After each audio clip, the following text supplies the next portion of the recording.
अगर आप मरने से पहले अपनी मौत बेच सकें तो क्या आप सौदा करेंगे? या सोचिए, आपकी मौत एक कंपनी के लिए सबसे कीमती निवेश बन जाए। क्या आपने कभी सोचा है, अगर मौत बिकने लगे तो उसकी कीमत क्या होगी? बस यहीं से कहानी शुरू होती है, जहां इंसानियत और लालच के बीच की रेखा धुंधली हो जाती है। तुमने कभी किसी ऐसी सच्चाई के बारे में सुना है जिसे जानना इंसान को बदल देता है? एक ऐसा रहस्य जो तुम्हारे अंदर कुछ तोड़ देता है और कुछ नया जन्म देता है। अभी जो मैं कहने जा रहा हूं वो तुम्हें सुकून नहीं देगा, बल्कि तुम्हें वो देखने पर मजबूर कर देगा जो तुमने कभी देखने की हिम्मत नहीं की। 1951 के एक जमे हुए दिसंबर की रात न्यूयॉर्क का एक बीमा जांचकर्ता थॉमस हेनली एक छोटी सी गलती ढूंढने निकला था, लेकिन जो उसे मिला वो अमेरिका के व्यापारिक इतिहास की नींव को हिला देने वाला था।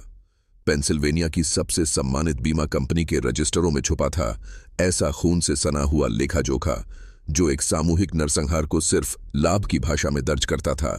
ये कहानी सिर्फ लालच की नहीं है, ये उन संस्थाओं की कहानी है जिन पर तुम भरोसा करते हो, चर्च, बीमा कंपनियां, स्थानीय नेता, और कैसे उन्होंने उस भरोसे को जहर में बदल दिया।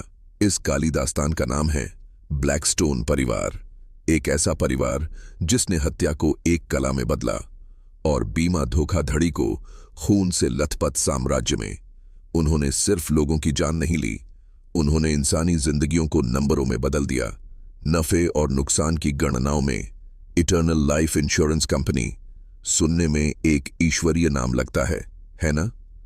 पर उसके पीछे छुपा था ऐसा तंत्र जो लोगों की कमजोरियों को पहचानकर उनके मरने का वक्त तय करता था, उनके दर्द से मुनाफा बनाता था।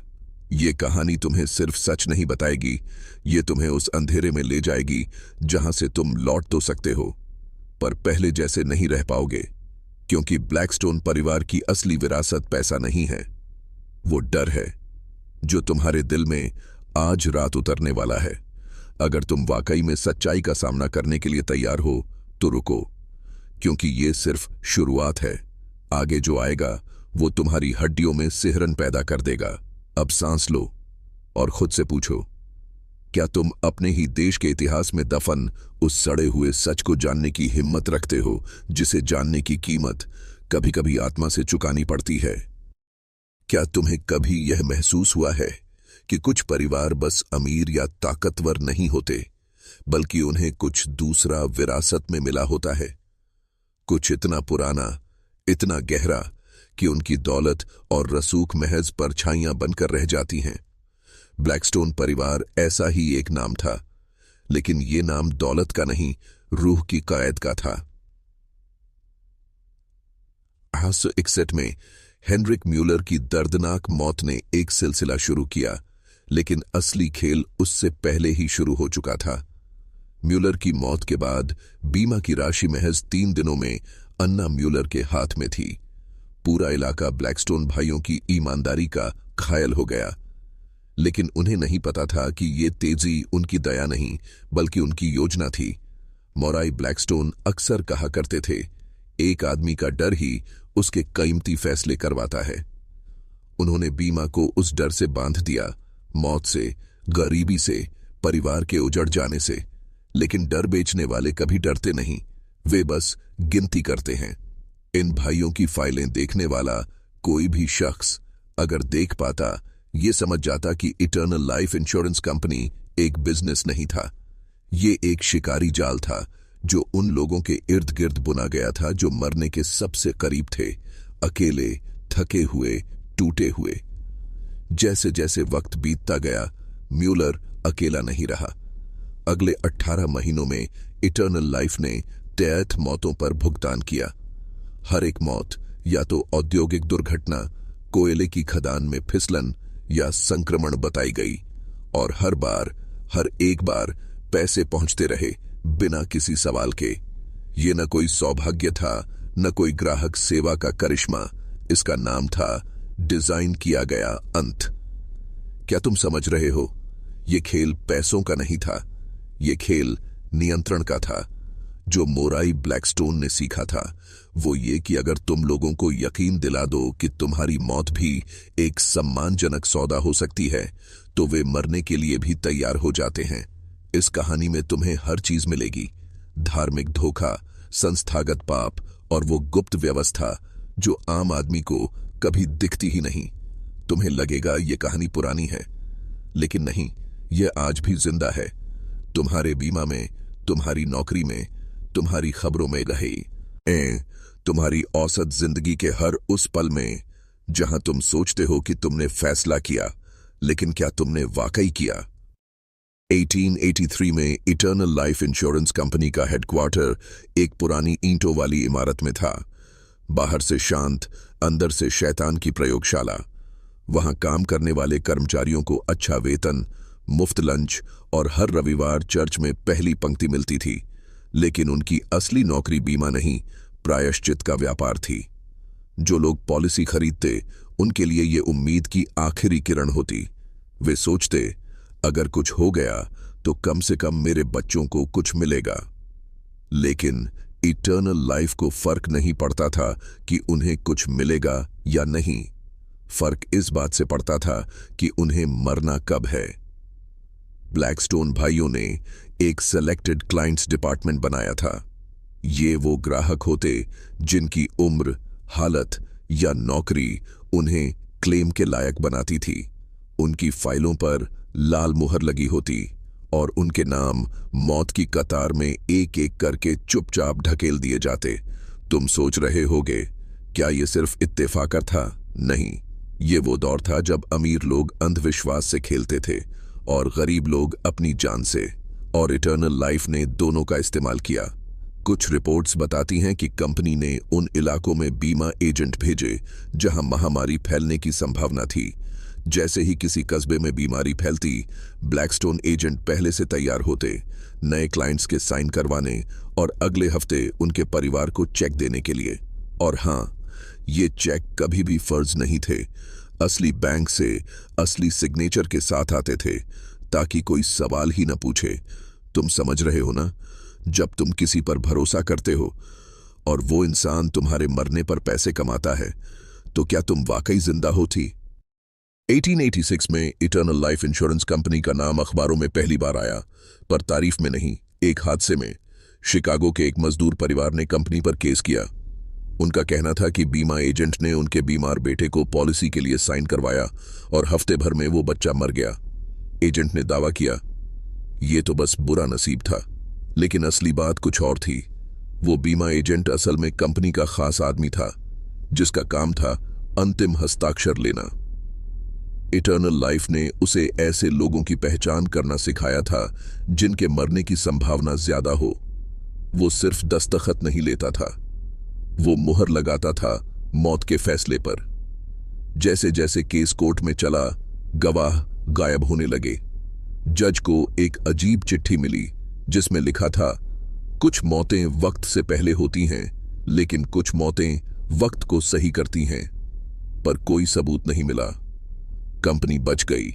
इसके बाद इटर्नल लाइफ ने अपनी रणनीति बदल दी।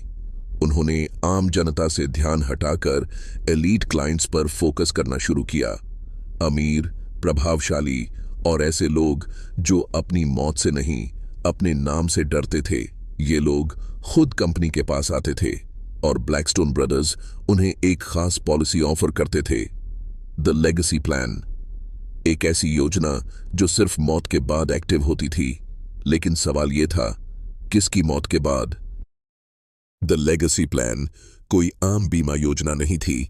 इसमें कोई मेडिकल टेस्ट नहीं होता था, न ही उम्र पूछी जाती थी। बस एक ही शर्त थी, आप जो पीछे छोड़ना चाहते हैं उसे स्पष्ट रूप से परिभाषित करें और उसके लिए आप क्या खो सकते हैं ये समझें। कई लोगों ने सोचा ये कोई मेटाफोर है, एक गूढ़ बात, लेकिन ब्लैकस्टोन ब्रदर्स कभी मजाक नहीं करते थे। एक व्यापारी ने अपनी बेटी के लिए लेगेसी प्लान ली और अगले ही महीने उसकी कंपनी को एक रहस्यमय टेकओवर ऑफर मिला। उसकी बेटी सीईओ बनी।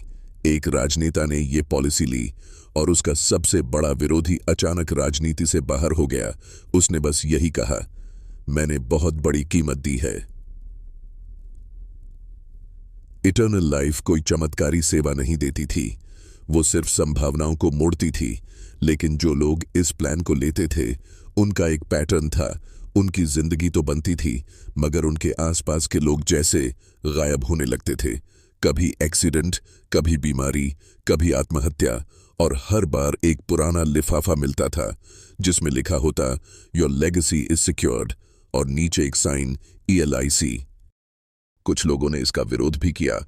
एक पूर्व जासूस मैथ्यू क्रॉस, जो ब्लैकस्टोन ब्रदर्स के पुराने नेटवर्क का हिस्सा था, सामने आया। उसने कहा, ELIC कोई इंश्योरेंस कंपनी नहीं, बल्कि एक ओल्ड वर्ल्ड कॉन्ट्रैक्ट ऑर्गेनाइजेशन है जो आत्माओं से सौदा करता है। लोग हंसे। फिर अचानक ही मैथ्यू क्रॉस की गाड़ी एक पुल से नीचे गिर गई और उसके शरीर के पास मिला सिर्फ एक दस्तावेज, लेगेसी प्लान डिक्लाइंड, और उस पर खून से लिखा था यू कांट अनसाइन द अनसीन। इस घटना के बाद कई पत्रकार, ब्लॉगर और वकील इस प्लान के पीछे की सच्चाई खोजने लगे, लेकिन सब एक एक करके गायब हो गए। सिर्फ उनके मेलबॉक्स में एक ईमेल मिलता था, you have reached the legacy threshold, we hope you left behind what mattered, ELIC। कुछ महीनों बाद एलिसिया मोंटेगो, एक मशहूर डाटा एनालिस्ट और कॉन्ट्रैक्ट पैटर्न की एक्सपर्ट, ने दावा किया कि उसने ELIC के कोड में एक छिपा हुआ एल्गोरिदम देखा है। उसने एक इंटरव्यू में बताया, ये कंपनी इंसानों के जीवन और मौत के आंकड़ों से कोई साइक्लिक पैटर्न बना रही है। ये सिर्फ बीमा नहीं है, ये एग्जिस्टेंशियल लीज एग्रीमेंट है, एक ऐसा अनुबंध जो आपकी आत्मा की बची हुई वैल्यू को कैश करता है, जैसे कोई स्टॉक। लोग डर गए। वहीं दूसरी ओर कुछ लोग अब इसे एक नया मोक्ष मानने लगे। उन्होंने खुद को लेगेसी रिडीमर्स कहना शुरू किया। वे कहते थे, ये मौत नहीं, ट्रांसफर है। आप अब अमर नहीं होंगे, लेकिन आपकी शेष चेतना अब किसी और रूप में, किसी और स्थान पर रीइन्वेस्ट हो जाएगी। ELIC ने आखिरकार एक नया ऑफर लॉन्च किया, पोस्ट लाइफ डिविडेंड प्लान। मरने के बाद भी आपकी वसीयत, आपकी मेमोरी, आपके फैसले आपके अपनों के लिए काम करते रहेंगे। लाखों लोगों ने साइन अप किया। अब मौत सिर्फ एक एंडिंग नहीं रही, वो एक स्मार्ट एसेट क्लास बन चुकी थी। अब मौत एक अंत नहीं, एक बिजनेस मॉडल है। या जिन्हें हम खो चुके हैं, वो अब सिर्फ याद नहीं, कंपनी के क्लाइंट हैं। ऐसी और कहानियां जो मौत, दिमाग और भविष्य के बीच छिपे रहस्यों से पर्दा उठाती हैं। सब्सक्राइब करें ताकि अगला ट्विस्ट आपसे छूट न जाए। लाइक करें अगर आपको जिंदगी से ज्यादा रहस्यमयी कहानियां पसंद हैं। कमेंट करके बताइए, अगर आपको मौका मिले तो क्या आप अपनी मौत बेचने के लिए तैयार होंगे।